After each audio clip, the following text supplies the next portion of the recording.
નમસ્કાર, હું રાજુ કરપડા. થાનગઢના જે સવારે સમાચાર મળ્યા કે મગફળી ભરેલા ટેકાના ભાવે મગફળી ખરીદાયેલી હતી, એ મગફળી ભરેલા ગોડાઉનમાં આગ લાગી, જેમાં સીસીટીવી કેમેરા નહોતા. ખરેખર નિયમ મુજબ સીસીટીવી કેમેરા રાખવાના જે નહોતા, ત્યાં ફાયર સેફટીના સંસાધનો નહોતા.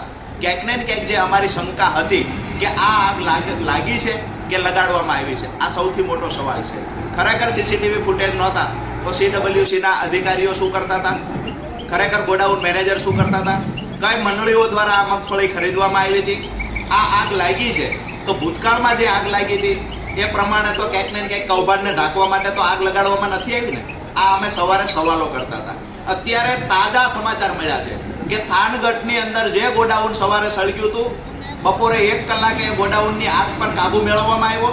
ક્યાંક ને ક્યાંક જે લોકોએ આ ગોડાઉન સળગાવવાના પ્રયત્ન કર્યા છે એ પૂરતા પ્રમાણમાં સફળ ન થયા હોય એવું અમને લાગે છે. એટલે અત્યારે ફરી વખત એ ગોડાઉન સળગ્યું છે ત્યારે તંત્રને નમ્ર વિનંતી કરીએ છીએ કે આ ખાડા કાન કરવાનું બંધ કરો.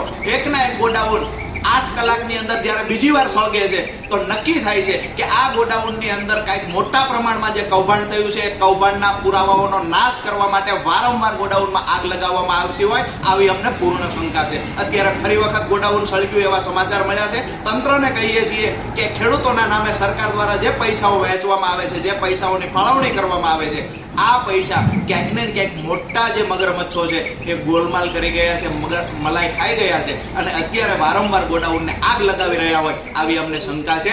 આ તાજા સમાચાર મળ્યા છે. તંત્રમાં જો પ્રમાણિકતા બચી હોય તો તાત્કાલિક ધોરણે ફરી વખત અત્યારે રાતના લગભગ 7:50 થઈ છે, ગોડાઉનમાં ફરી વખત આગ લાગી છે. તંત્રમાં જો થોડી પણ શરમ બચી હોય તો જવાબદાર લોકો પર કાર્યવાહી કરવામાં આવે અને ખરેખર વારંવાર ગોડાઉનમાં આગ શા માટે લાગે છે એની પણ તપાસ કરવામાં આવે.